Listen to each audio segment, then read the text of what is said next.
Brought to you by... We have all grown up with the stories in some form or fashion. An unwelcome stranger waiting for us in the back seat. The call coming from inside the house. Humans can lick too. Literally hundreds of cautionary tales spanning generations that warn us of the pitfalls and the possibilities of our actions, and the things that might lurk out in the dark. Every generation has their own variation, some far more macabre than others.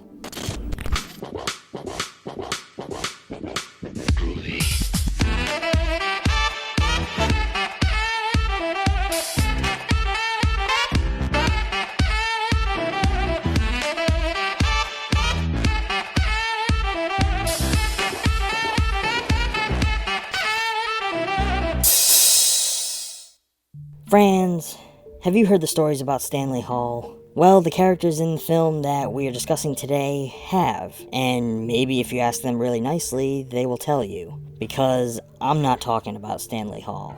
I'm dipping back into the annals of the 90s, and I'm talking about director Jamie Blank's Urban Legend.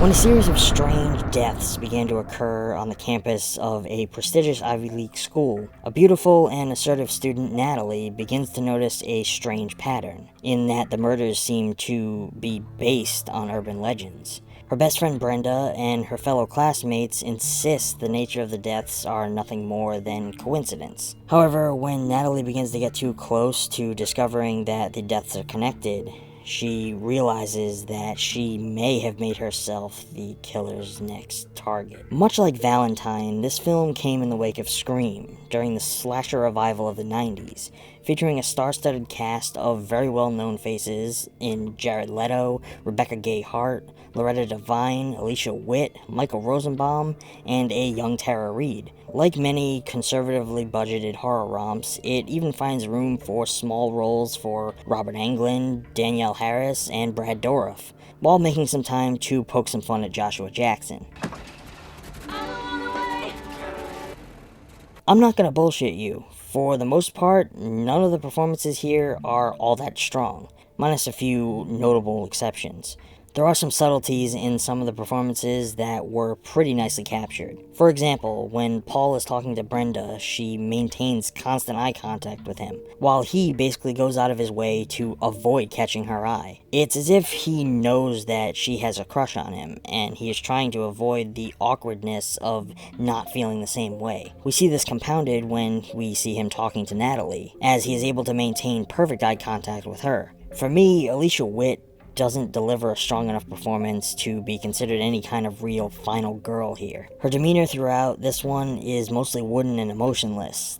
That, I think, comes a lot from her stoic facial expressions. I will give the writers the fact that our cast of characters is about as diverse as a group can get, in terms of personality defects at least. Given that, aside from Loretta Devine, this film is a complete whitewash. Speaking of which, I actually thoroughly enjoyed the character of Reese, being this blaxploitation-loving security guard whose career path was somewhat inspired by the badass women of her favorite films. She added some fun sassiness to the film while still being a rational law enforcement figure of the piece. For an early 90s production, this film features some moments that utilize some creative and dynamic camera techniques, which is pretty surprising to say the least, given that many of these films played things very safely at the time. Watching this film now, years after its release, it doesn't hold up as well. Many of the breadcrumbs that it lays throughout that are meant to hint toward our big revelation about our protagonist's past are mostly obvious and spoon-fed as long as you are paying attention. At a younger age, these details could be overlooked. I know I didn't notice many of them years ago. As I mentioned before, this was a film that was developed to follow Scream, so it follows a very similar format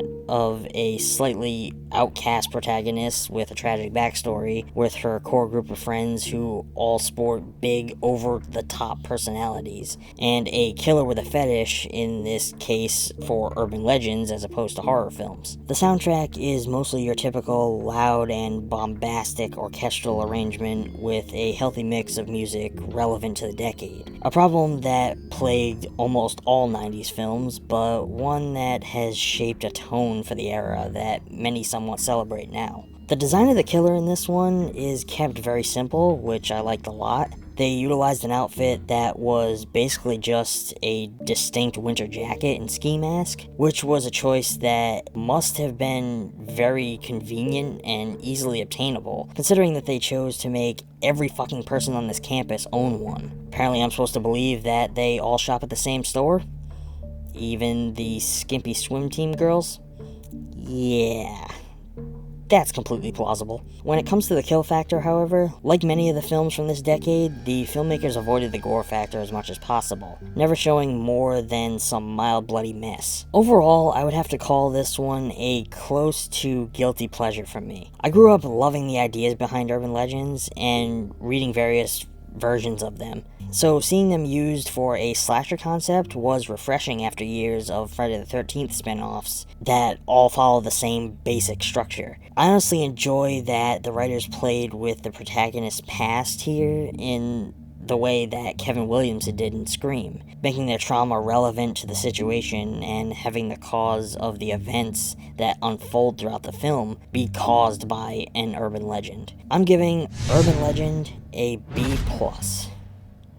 If you're a 90s horror kid like me, and you like looking back on the slightly laughable nature of the films from that decade, then I absolutely recommend this one for a rewatch. If you've never seen this one, then I only suggest going into it with that in mind, and having some fun with it for what it is. I don't expect this one to be shocking or even surprising for first-time viewers, but either way, I think it's a pretty good time.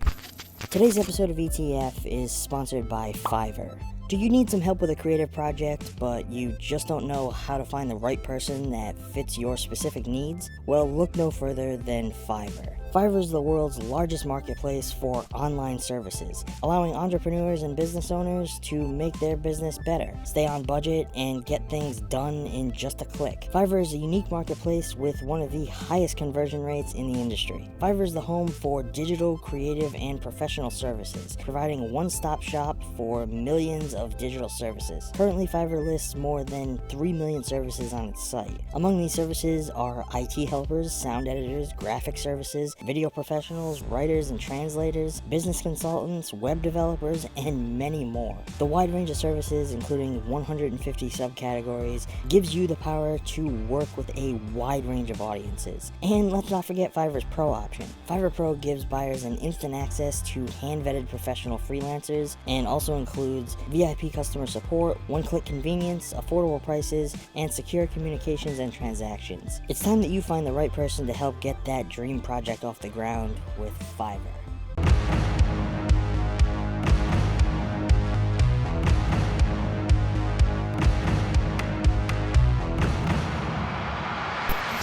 If you enjoyed today's video and the content so far, we would love to hear your thoughts down in the comments below. If you want to support what ETF is doing, please consider checking us out on Patreon, where every pledge, no matter how small, goes right back into the channel to help keep new content flowing. As always, don't forget to subscribe, and I will catch you all next time. Thanks for watching.